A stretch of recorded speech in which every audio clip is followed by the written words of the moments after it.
Welcome to the Biblical Leadership at Work podcast. I am your host, Jason Woodard. Today, we will be meeting Josh Baird. Josh has a diverse career background that eventually led him to becoming an entrepreneur. He now owns and runs Next Level Performance, which is an organization focused on helping student athletes become the best they can physically, while also emphasizing character development and building leadership skills. Josh talks about the need he saw in youth sports when his own son was competing. One of those things that I started to see was that we as adults have kind of taken sports and made it what we want it to be for us and kind of taken out both the lessons that are there for the kids and the fun. Josh and I discuss a variety of topics today that you won't want to miss. For example, raising our own children to love the Lord and to help them find their calling and purpose in life. You need to build a relationship with that creator and not let anybody move you off of that purpose, including your dad. Josh points out the need to allow young people to fail and to struggle through challenges in order to develop strong character and leadership skills. Leadership and character is built by tackling tough things and having to deal with it. Some of those are failures. Some of those things hurt. And as I think about the next generation,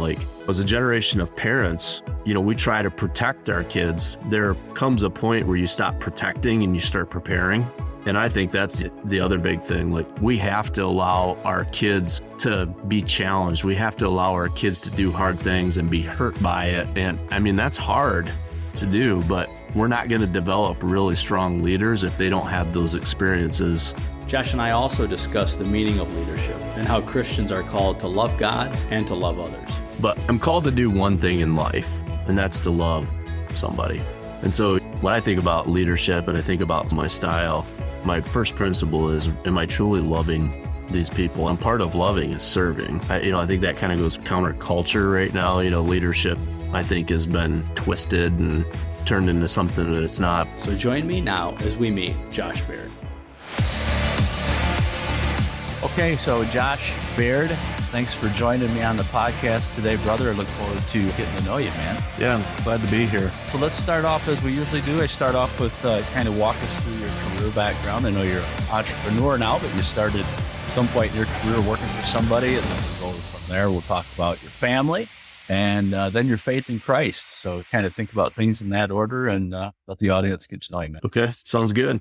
Well, I probably had actually start my career growing up in a small business on a family farm. So I had a job at a young age. I can remember I had chores and responsibilities, and at probably about 10 years old, that was kind of like my first job, actually working for my dad, doing things. And I had to interact with customers and had that, kind of responsibility. So at an early age, this idea of a job and things that I had to work for was taught and instilled.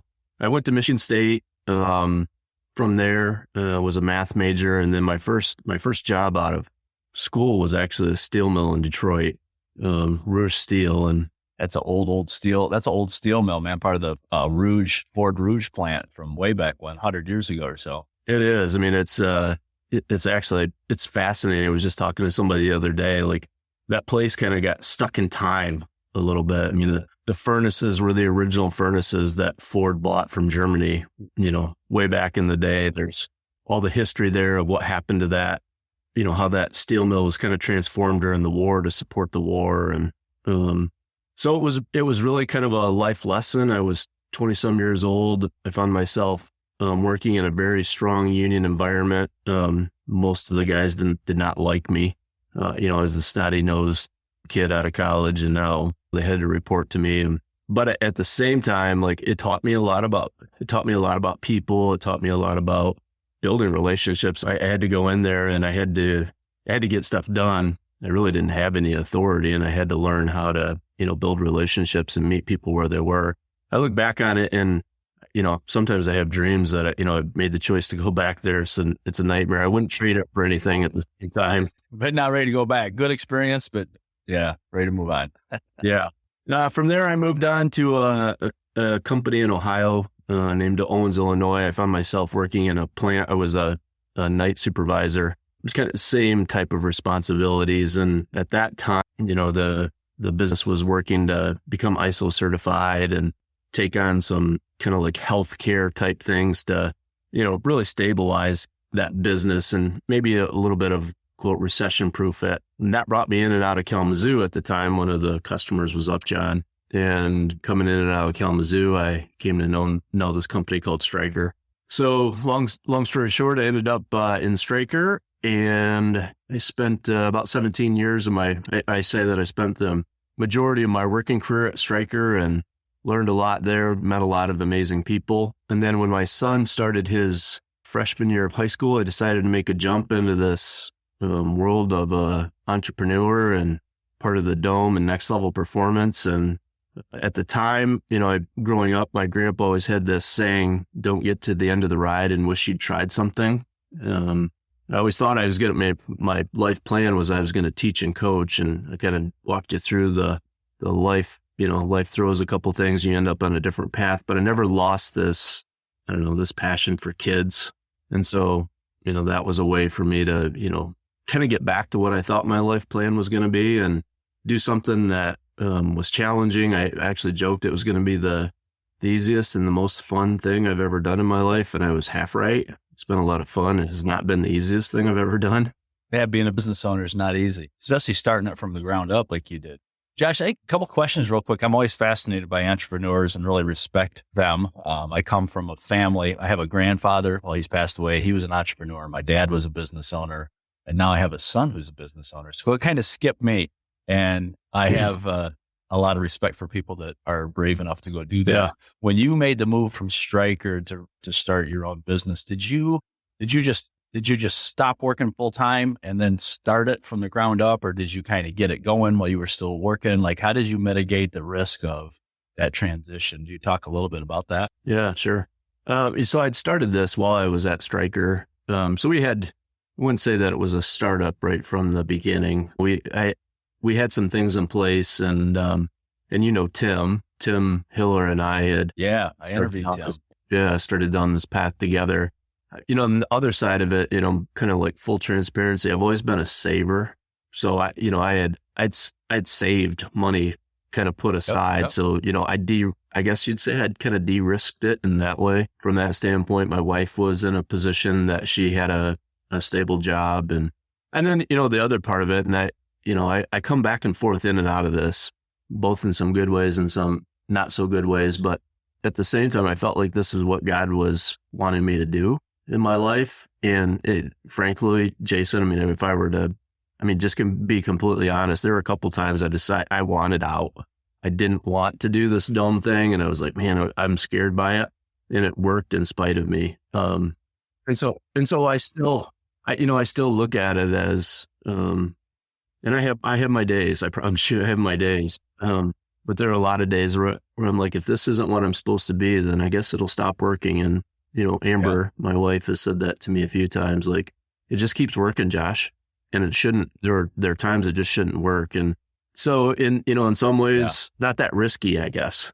And I'm not saying that from my standpoint. It's just, these are in some ways decisions I don't have to make, I guess. So I think that shows a pretty strong level of faith that you and Amber both have in the Lord, and saying that, say, if this is going to be something that he has truly called us to, he's going to make sure it works out, right? It's going to work out. So, and then faith, man. It is, at some point we can talk about it.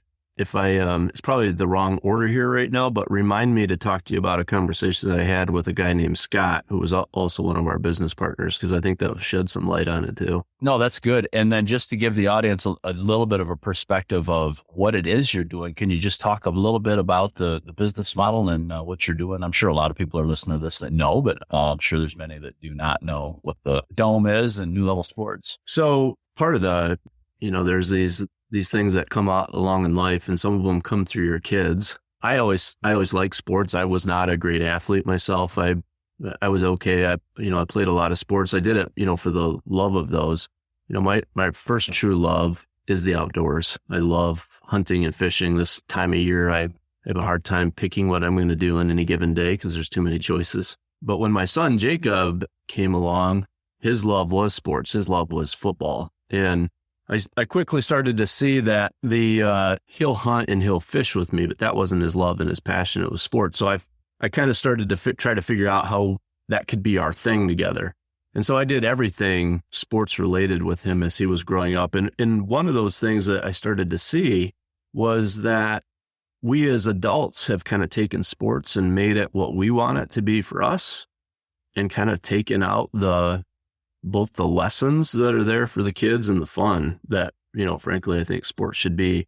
And, the second part of this whole thing is that, the focus has become kind of like everything's about winning, and everything is about the fame and the fortune. And, you see this stuff, it's almost become like the idol that we watch on TV, today, like every Saturday and every Sunday. And I think sports has lost its right place in our life. So the model is really around, how do we bring back some of the value, the true value in sports? So how do we bring back this training ground for life and use sports as the platform that it was intended to be? How do we make sure that we bring back the fun element to the kids? And in doing this, we take sports back and give it back to them for the fun and the exercise and all those types of things. So we have basically this formula, or, kind of foundation around teaching life lessons and character development through the vehicle of sports. So there are four main things that we think every athlete needs. They need, kind of strength and conditioning. So let's build the muscle. Speed and agility, which is move that muscle. Nutrition, which is part of 1 and 2. And then the last one is the development of them as a person. On top of that foundation, we can teach any skill or any part of any game to them. So that's really kind of where the business models evolved to. It's a focus on development of fundamentals of sports. I mean, I'd be lying to you if I were to say I'm not competitive. I want to win. Sure. But how do we develop the fundamentals of sports and the fundamentals of life? And in doing so, create this community that's more about, again, the value of sports for the rest of your life and not just the moment that you're in. And so we have programs built all around that kind of idea. Yeah. And I think, I was looking over your website as we talked about doing this interview. And I've known you for a lot of years and knew what you were doing, but hadn't really looked closely at it. And it really jumped out to me was the emphasis on character development, leadership development. And I know you, and I know guys that are involved in working with you, and it's a lot of guys, a lot of characters. So I think that's really a good business model. And I think that parents that want their kids to not only excel in sports, but to do it the right way with the right character and grow as people. It's a really good opportunity. So let's transition a little bit. Talk about your family and married, kids. I mean, I know, but the audience doesn't. So tell us a little bit about that. Yeah. So best thing that ever happened to me in life was this little brown-haired, brown-eyed girl that I met at Michigan State, and her name is Amber. And so Amber and I have been married 23 years now. She's my best friend. I've said to my son, so I also have we're one and done. So Jacob is now 21, and he is a junior at TCU in Fort Worth. And so when I think about Amber, I think about, I was fortunate enough to meet my best friend, and then I got to marry her. And so, that's the same thing that I tell Jacob. I'm like, if you can find your best friend and you truly just enjoy one another's company, you have these similar passions, you have these similar values, and then you get the opportunity to marry her, the rest of the stuff takes care of itself. So right. Married to my best friend, and I tell Jacob this, the second best thing that happened to me is him. And he's just a blast. Growing up, I got to spend a lot of time together. We had a lot of the normal kind of father-son stuff, kind of both good and banging heads along the way. And now I'm excited to say that we're working more on our friendship. Yeah. So he's a great friend. We did a big road trip to Montana this year. I'm actually headed down to Texas in a few weeks, and we're going to do another road trip to the TCU Texas game. And so now I get to enjoy a lot different relationship now with, growing our friendship together as just two guys with some different life experience. And I've had that same experience with my oldest son, when he was young, he thinks I know everything. Then he becomes a teenager and he thinks I'm a fool. And then As he got into his early 20s, our relationship started to really grow and strengthen. He's 27 now, and I definitely count him as being a friend as well as my son. You mentioned something earlier that I think is really important, is that when he was younger and you saw that passion for sports and you had a passion for, hunting and fishing, that you did try to,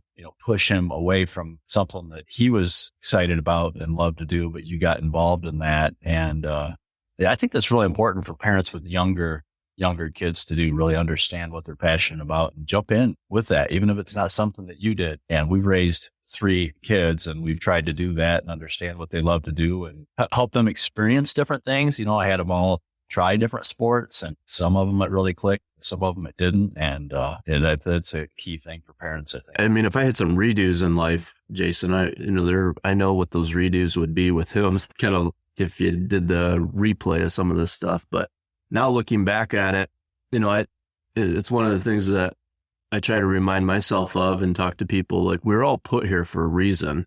And part of figuring that out is the intersection of kind of like 3 parts of who we are. One is that, this passion, these passions, it's that fire that burns inside of you.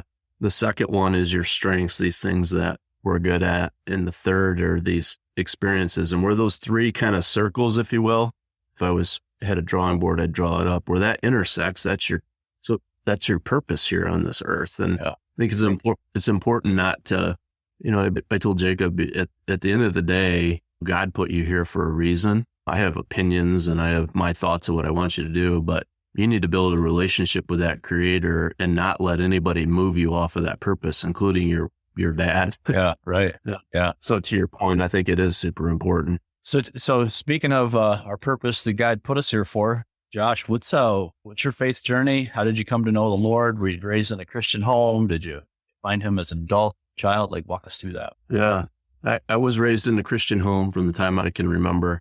And, my faith journey was, I'll kind of talk about the ups and downs. I mean, it hasn't been a straight up linear journey. So the way that I would say that the beginning of it is, raised going to church, and, I believed a lot of the things that my parents believed in, the things that I was raised around, that wasn't bad. But I would say, growing up, I did accept Christ. That was the most important thing I've done in my life.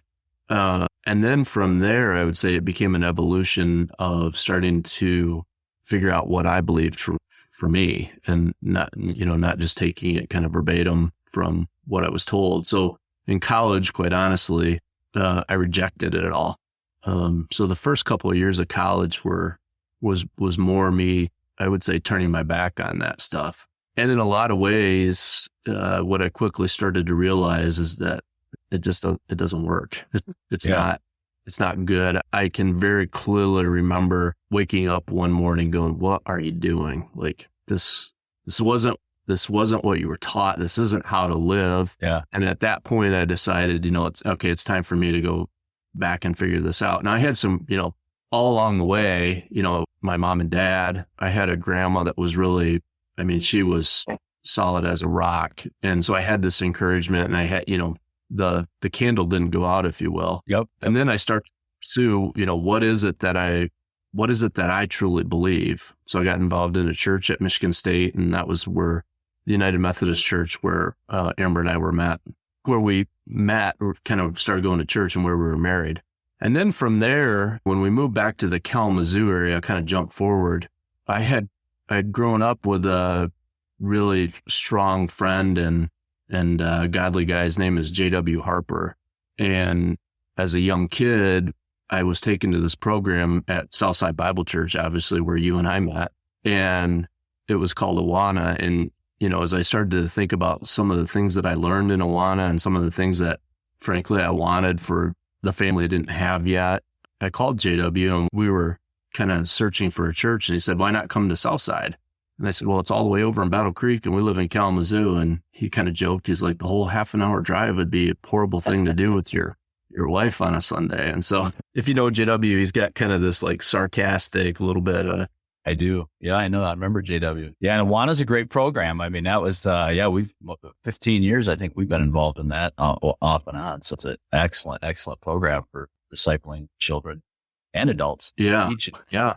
So we got involved there, and I probably won't go real deep into it, but I guess I struggled with all the denominational twists on the gospel and on the Bible. And so one of the things that I was actually searching for, and Southside Bible Church provided that, it was a Bible church. And Pastor Mike really kind of what you'll see when you meet him and you hear him. I mean, everything comes right out of the Word. And so that's how we kind of ended up there. And kind of parallel to that, I would say that there are these things that happen in your life, and we all have them, these different things where your faith is strengthened and you can see God's hand at work. And it's just amazing how this stuff kind of happens together. And so, Southside Bible Church has been a kind of a rock for us. And then, a lot of the things as I look back on my life, and I often ask myself this question, like, where did these people in my life come from? Great people. And, I can go through a whole list of them, and we don't have time for that. But the only thing I can conclude is that my path was crossed with these people for a reason. And so that part of it, I think, is another one that I would say is just, it's faith building. When you look at that and you're like, the probability of that happening is zero. Right. Just random. Yeah, just random. That's right. Yeah, that's God at work, right? Bringing all those things together into our lives to sanctify us. And so, and I'm still, I still a lot of times feel like, I do. I have so much opportunity to grow in my faith, because the other thing I am at my heart is a control freak. And I love to have control. And as much as the older I get, I have these glimpses, Jason. Sometimes I'm a lot more aware of it. I'm like, oh, I got this thing figured out. I'm in control. And then something will happen and I realize, and I'll actually let go and say, you know what? I'm not in control of anything. But yeah. I've learned that lesson so many times, and I'll continue to learn that lesson over and over. I struggle with that as well, being a control freak. And there was a commercial one time where the guy said he called himself a control enthusiast. So it sounds a little better, a control enthusiast. I'm not that. I'm a control freak. You're totally a control freak, over the top. Yeah. But when usually the saying that I have about myself is I'm at my best when I'm broken. Yeah. And that's just when I finally give up. And, I give up my will and I say, okay, God, I don't have another answer.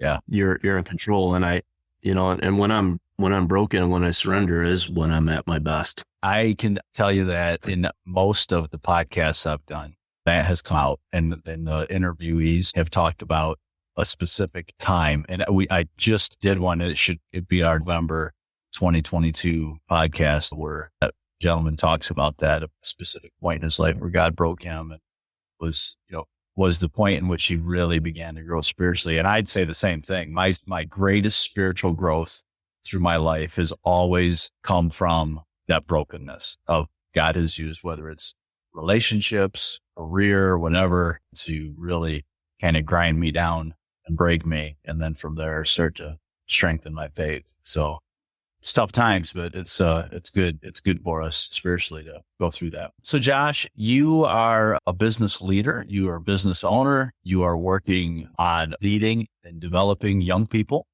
And so I'd like to ask you, over the years, what have you developed as kind of your leadership principle or motto? Like, will you always go back to as a core, kind of that core principle, and how does that tie into scripture? Is it is it a biblically based? I'm sure it is thing, but how do you relate that back? Yeah, it's a tough question. I mean, so one of the things that, and I still try to embrace this. I mean, I'd say that one of the things that I'm called to do every single day, and I'm going to kind of stutter through this because as we go through this, you'll start to see that there's inconsistencies. But I'm called to do one thing in life, and that's to love somebody. And so, when I think about leadership and I think about style, my style, my first principle is, am I truly loving these people? And part of loving is serving. Yeah, that's right. And that kind of goes counter. I think that kind of goes counter culture right now. Leadership, I think, has been twisted and turned into something that it's not. But at the base level, I'm supposed to wake up every day, love another human being and serve them. And so that's kind of the foundation. I would say I truly do care about people. Now, how that manifests itself day to day in particular situations, there are probably people that would say, well, I don't think he loved me very much today. Right. That's and right. that would be true. And then the second one, it kind of goes along with my faith journey, is that if I love people every day, then hopefully I look different. And this is not to say, look, I have to be authentic to, I think, who God made me to be. And maybe someday this changes. Like, I would love to tell you that I could be that person that has the Bible in my hand and, I'm proclaiming the gospel, and that's not me. I've often thought that's what I should be, but I've struggled with it. But what I do try to do is I try to make sure that my example is telling that story, and I put myself in a position where I build relationships with people. And my hope and my prayer every day is that I get asked the question, and I have many times, are you a Christian? And my life should serve as, it should look different. And then in some way it allows me to plant that seed. And then from there, back to the control freak. That's about all I really can do is plant that seed, and then right. God and the Holy Spirit does the rest. And so I would say that's the kind of the principle, kind of my base principle, is to wake up every day, love another human being and serve, and then do that by, hopefully being an example, more of the example of what I do than the words I say. I think that's a great principle. And you're right. When, summed up, the greatest two commandments was love God and love others. And it's called Love Works. And the author is a believer. Joel Manby is his name. And he was, a leader, a CEO, executive for many years. And he walks through the scripture's definition of love and how we as believers in the workplace should apply love towards others. And it's a lot about, that servant leadership and putting others' needs first.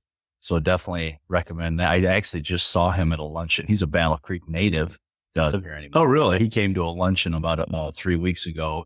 A group of area leaders made that happen. And so it was cool to go hear him speak. But really easy read, good book that kind of really just goes into depth on what you're talking about as a core leadership principle, loving others. So kind of springboarding from that, Josh, can you talk a little bit about your own spiritual disciplines? What things do you do to stay close to the Lord, to keep growing in your sanctification? A lot of times I say I'm not a very disciplined or a very deep person, but I think it really comes down to two things for me. Like, one is staying in relationship and in communication with God. So that for me is praying. And that's, I have a hard time at times clearing my head and making time for that without, all the other clutter of the world doing that. So my mornings are usually that. Probably the clearest I am, is the morning. So, and I'm going to use the word try. I try to make that the first thing that I do every morning. Quite honestly, a lot of times I fail, I'm easily distracted. But the second one is spending time in His Word. And, I would say that I also have this tendency that, back to the control part of me and, I want what I want. I find that when I start to isolate myself from others, it's usually when I'm trying to get what I want and not what God's will is or what, what's best.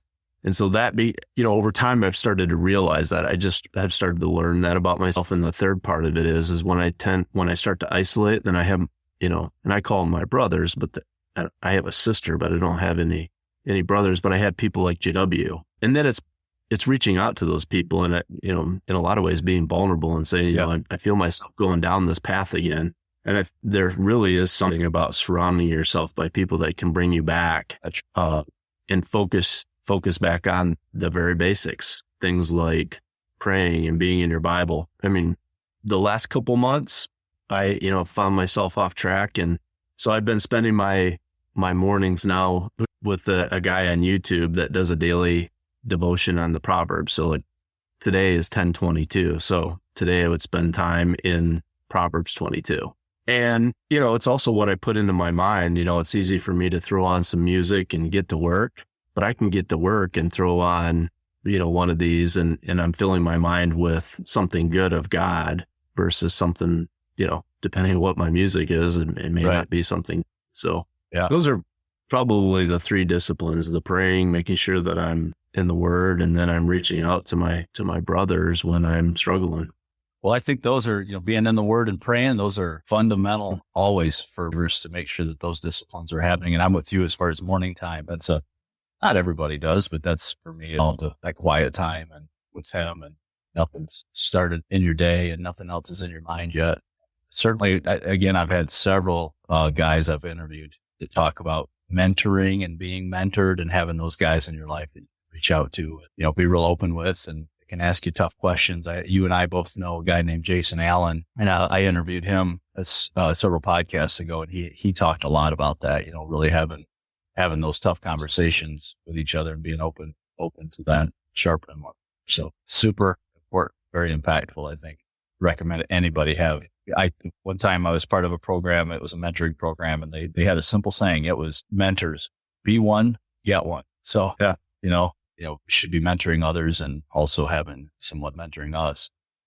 Hey, if you think back when you were a younger leader, you've been leading people and influencing others for a long time. When you were a younger leader, what were some of the things that you struggled with? How did you overcome them? Have you overcome them? How do you manage them if it's still a struggle? For some people, those things don't ever go away. You just find better ways to manage them. But as a leader, what are some of the things that you struggled with? Man. Well, the one that comes to mind probably right away is, a lot of times our greatest strength is also our greatest weakness. Yeah. And so, I would say that I was always kind of known for being dependable and responsible. And back to that control freak theme, like those are good traits, right? Being dependable and responsible. But a lot of that as a young leader also meant that I didn't delegate very well, because I just, I got used to, I knew that if I did something, that it was going to be at I'd say the quality level, and I knew that I could deliver on the commitment that I made. So delegation still is, at the heart of me, like that's still something that I struggle with all the time. So I have to be intentional about really kind of two things, like asking myself the question, why am I doing this? And then, is this something that I should be delegating? Is this provide an opportunity? I have to frame it. Sometimes I have to play mind games with myself a little bit. I have to frame it in a way, back to I really want to serve other people. And so how do I give others that opportunity? Because many times they're not now redoing things that I've learned. And by holding that back, it's preventing somebody else from having both that opportunity to learn. And I think the kind of that sense of, you trust that person. Yeah. Right. me holding on to that, whether the intent is good or not, a lot of times what's communicated is that you don't trust that person. Right. Yeah. That's a very good point. That's exactly what it communicates. Yeah. So that, I would say that was kind of one of the big challenges. And then the second one is, and you'll get this, I think, as you look at the size of the organization or the scope of leadership, but I'm a pretty good communicator one-on-one. I very much enjoy one-on-one relationships, and that, that's kind of core to who I am. I have a lot of really good one-on-one relationships.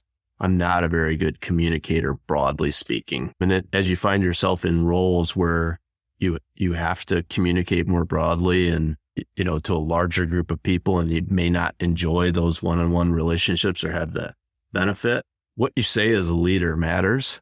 And so, what I've done there too is I've started to find like, who can I partner with? And so that's probably the second part, it goes along with delegation. That's right. Yeah. Yeah. Recognizing somebody has that skill and knowing and admitting you don't, but giving them the opportunity to use that. And and I think that, like what's important to me is that I'm authentic. So I can't, if there's 100 people, I can't have one-on-ones all the time. So I have to find somebody to partner with. And so I'd say that's probably the second tenet is like, I always try to seek somebody that I can partner with, and how can we have each other's strengths, kind of work together. Yeah. Yeah. That's good. That's how you build an organization, right? As you build a team around you, to find people that have strengths that you may not have, and let them delegate, that function or that area of the business to them and watch them flourish. Hopefully that's wonderful when that works out that way. When you look around, Josh, a little broader context, you look around the world today, whether it's people that you have contact with or even people you don't, just at a high level, what do you think is the biggest gap in leadership whether it's believers, unbelievers, just as a overall trend? What do you think the biggest missing component in leadership is right now? We've changed the definition of what leadership is and what the expectation is. I mean, leadership now is about power and authority and kind of what's in it for me. And frankly, sometimes I find myself like, am I leading in the right way? Well, leading is, again, it's very basic. It's coming back to, I think, loving and serving. And I think that's the biggest gap that I think we have. And we're not developing it. What we learn about leadership is what we see on TV and the examples around us. And I think the examples are just bad, flat out bad examples. I think that's probably one of the biggest gaps. And then now I feel like I'm starting to become that, I kind of joke I'm the grumpy old guy now, but I think the other one is that leadership and character is built by tackling tough things and having to deal with it. Some of those are failures. Some of those things hurt. And as I think about the next generation, as a generation of parents, we try to protect our kids. There comes a point where you stop protecting and you start preparing. And I think that's the other big thing.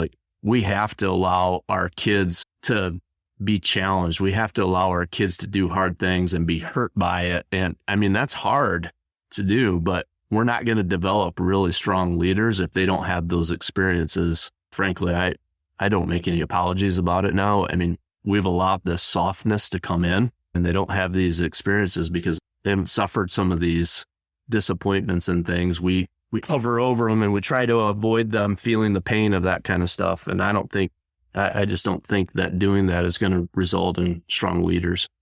I love what you said. Stop protecting and start preparing. And that's really good. And that's an area my wife and I have always kind of been almost like a yin and a yang. I'm like, they'll be fine. It's fine. And I suppose, again, not in every case, I don't want to paint too broad a picture here, but in many cases, maybe the mom is a little more protective than the dad, especially with boys. It's fine. Let him go experience that. Don't jump to his rescue right now as he gets older. Let him experience some pain, including when they make a bad decision. Let them absorb those consequences and learn 100%. So I think we all have stories that we've seen, and either in our own parenting or other people's parenting, where they were protected from any kind of consequence. And those things don't work out well when they're an adult in the real world. And frankly, I think leaders have to have, there's a grit that comes with being a leader. That's right. And, in order to form that grit, I mean, there's no shortcut to that. Yeah. And I think a lot we're trying to shortcut that. I guess I'd say come to realize I'm very confident, and they don't have hard data, but there's been some studies to show this, that many of the greatest leaders that we would look up to and really are great leaders, not those examples that you've talked about of bad leaders. Unfortunately, there's a lot of bad leaders, but there's a lot of great leaders. And I'm a big biography reader. It's my favorite genre of books. And when you look back at people like an Abraham Lincoln, I'll use him as an example, but people like that were just amazingly great leaders that God used to really change the world. And they went through some tough, hard times, and they failed and they were broken. I mean, they lost loved ones, they lost fortunes. And as you said, I think that's, God at working in their life, developing that grit, as you put it, because it is a key component of, I think, effective leadership. Yeah. So, Josh, when you go into work every day, you're, like I said, you're a business owner, you're influencing a lot of people. How do you honor Christ in your work? I know you want to, and you talked about it earlier, that you want to glorify Him and honor Him in the way that you treat others. And talk a little bit more. You hit it on it earlier, but talk a little bit more about specifically, like, what are your strategies, I guess, to do that and honor Him in the workplace? Yeah, well, I mean, I think part of what this business gives the opportunity to do is I get to have interactions with lots of people every single day. And again, not to try to oversimplify it, but I try to go in with this mindset of like making sure that what I'm doing today is loving somebody else and showing love.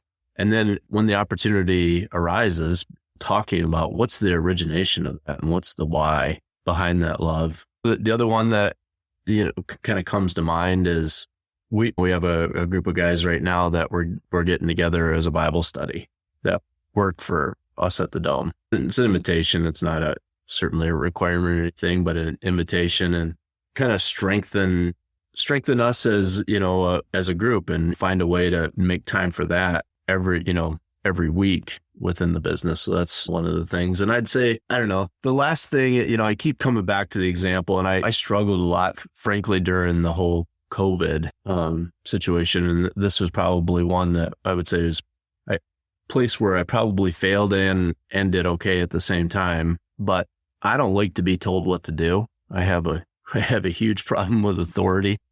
Again, I'm like, when a lot of the things came down during COVID that we were going to shut down, I dug my heels in simply because of my own ego. And I'm like, you're going to tell me what to do. And going through that, I was also reminded through a lot of people at church, that I'm to submit to the authority.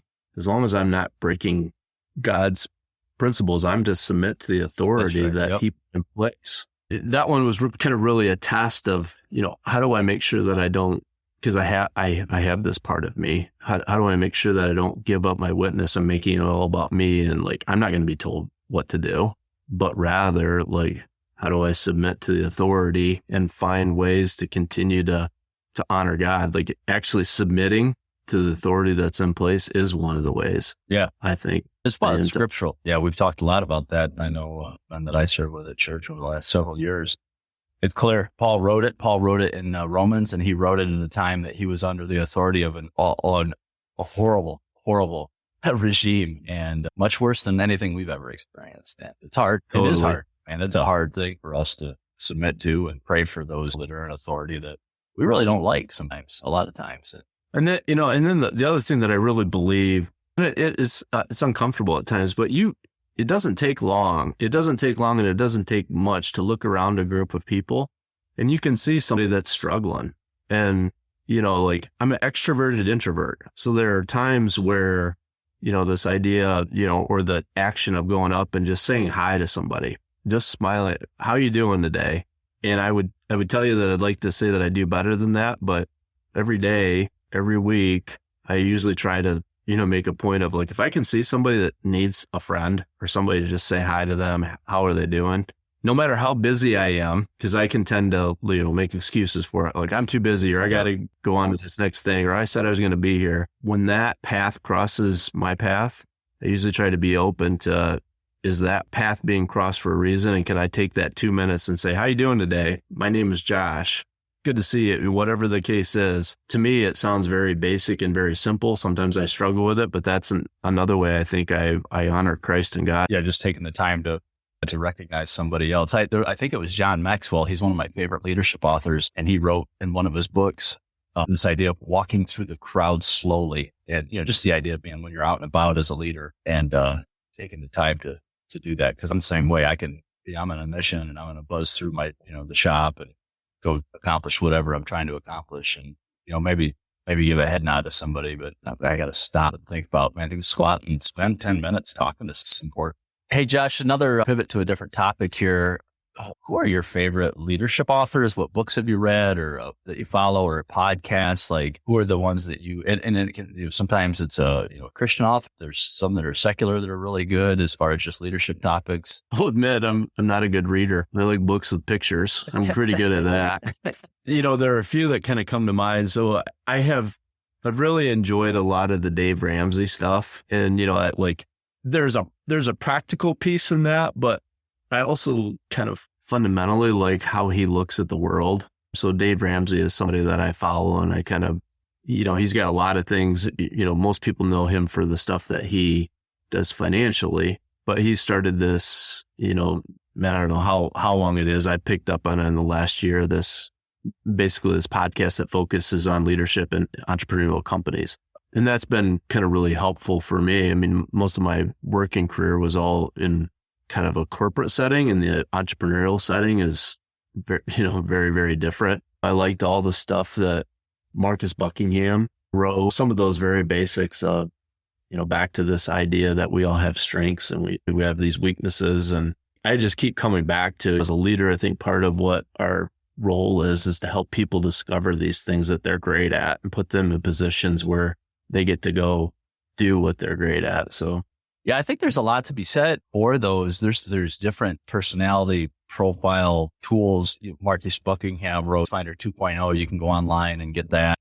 And there's an assessment comes with it. There's DISC. DISC is one. There's Myers-Briggs. And I think that's really important. There was a time in my career as a leader, as a young leader, where I started to be exposed to some of those tools. And first step was helping me understand me, and where my strengths were and where my blind spots were and weaknesses were, but then also being really passionate about helping others to do the same for their own selves, but then also how you relate to them. So those are really important tools for leaders to employ for themselves and their teams as well. Those are huge. Yeah. You brought up Abraham Lincoln. I mean, I love, I don't think he's an author of a whole lot of stuff, but I love reading about Abraham Lincoln just and how he led. Anytime I can pick up something on Abraham Lincoln, he was a God-fearing man. He was also a man that wanted to be with the people. Like, he didn't want to be stuck away in the White House and not know what was going on. I mean, the Secret Service always said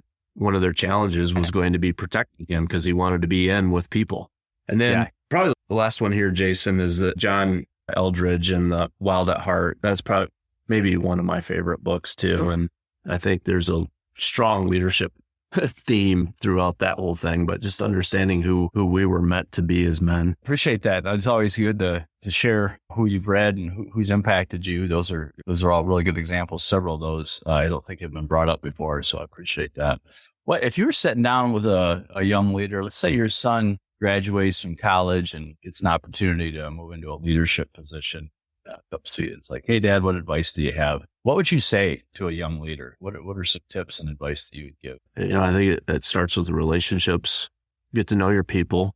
Get to know the people. Build relationships. Open your ears, close your mouth in the beginning. I think that's really important. Be yourself. I think that a lot of times, and I put this pressure as a leader, you think you've got to be everything to everybody and be authentic and be yourself. I just think the authenticity, especially as a leader, is really, really important. And then I think the last one is surround yourself with people that is kind of what we used to do at Stryker, at that board of directors. Surround yourself with people that can make sure that you keep your compass calibrated. In a lot of ways, it's easy. I'd say for me, I feel like it's easy to, you get sucked into this thing and what you want or what I want and what I think is best. And my compass can get off kilter, and having some amazing people that can bump you back in. I think, there's nothing wrong with having wisdom around you, great advisors, and, your comment around making sure that you're mentoring people and you have a mentor kind of goes along with that. Because there's great leaders throughout history that you can point to that had a really good compass, and those that didn't have Adolf Hitler was an amazing leader. His compass was just busted bad. And, with power and authority comes these weird things that come into your life. And I've found that if you flip power and authority to serving and responsibility, and you put people around you to kind of manage the human side of you, the outcome tend to be a lot better. I just had I had two opportunities career-wise in front of me, and they were very different. I'll just say that without going into a lot of details, but there were three people, aside from spending a lot of time in prayer, there were three people that I talked to. The idea of board of directors. One was my wife, of course, and she knows me best. Career decisions impact her as well. So she was one. Another guy that I'm a friend with, and then he's also been a colleague, a peer at work. I trust his judgment a lot. And then the third one is somebody you and I both know, Judd Hoff, who he was a formal mentor of mine a decade ago, and we've stayed in touch over the years. He's retired now, but I thought, man, it was a really big decision. It was a really big decision, and I didn't want to make the wrong decision. And so I reached out to him as well, and he was gracious enough to jump on a phone call with me for about a half hour. And the beautiful thing was all three of those people, and I felt at peace about that as I prayed through it. And I'm glad, because I'm really, really, really glad now that I've made the decision and I'm experiencing that change. But people around you they'll tell you things even maybe if you don't want to hear.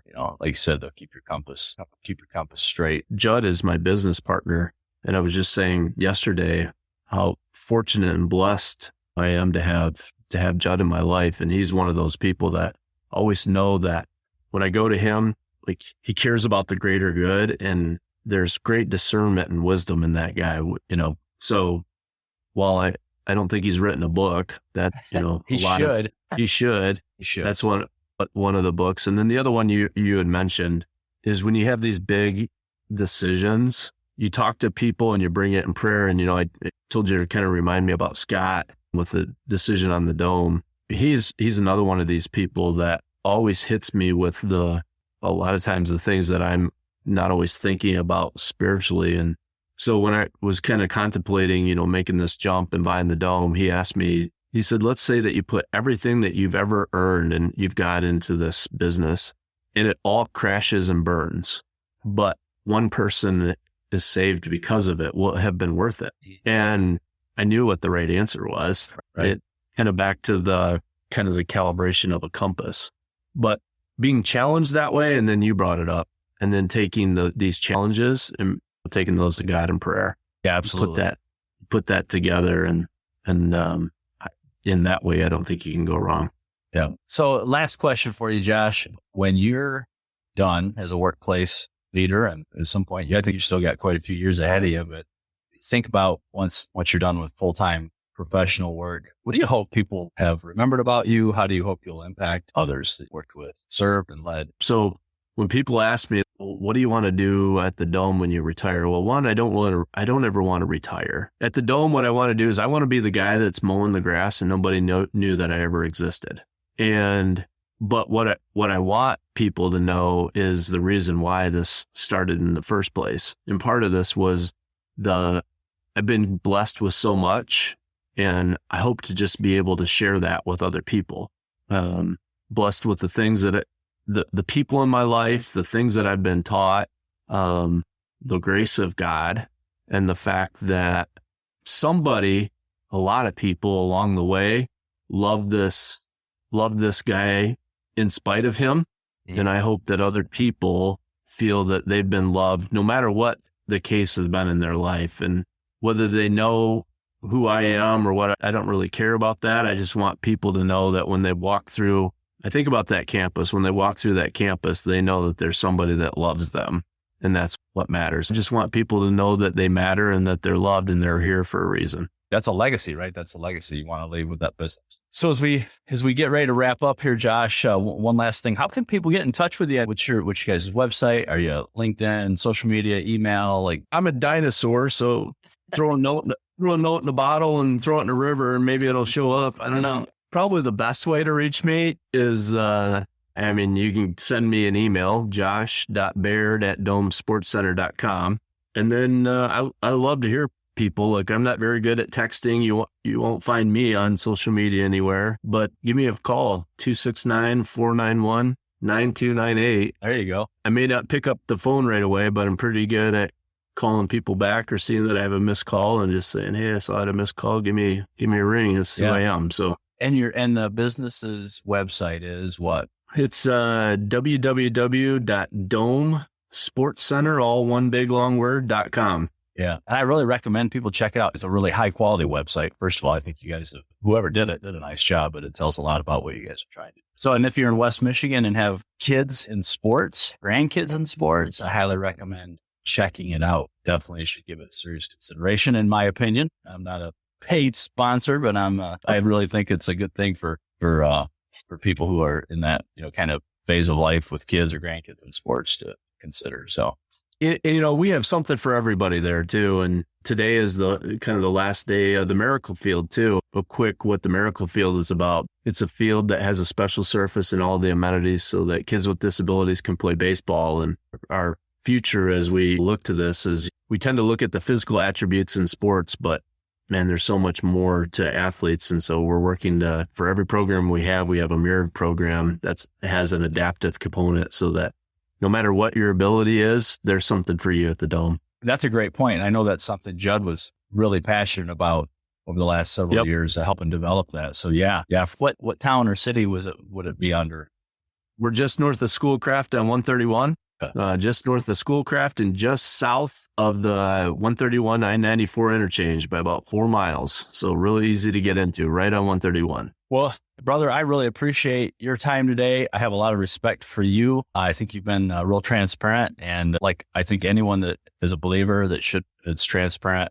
You're growing in your faith and you're not perfect. And that's all of us, right? So I appreciate you sharing those things and being on here. Wish you the very best. Pray that God will continue to advance his kingdom through your work and then bless others. Yeah. Thanks for reaching out. And thank all of you for joining us again this month as we learn from another leader who is striving to honor Christ in their work.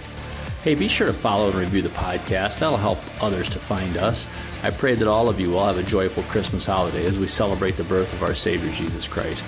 And I look forward to bringing you our next guest on New Year's Day of 2023.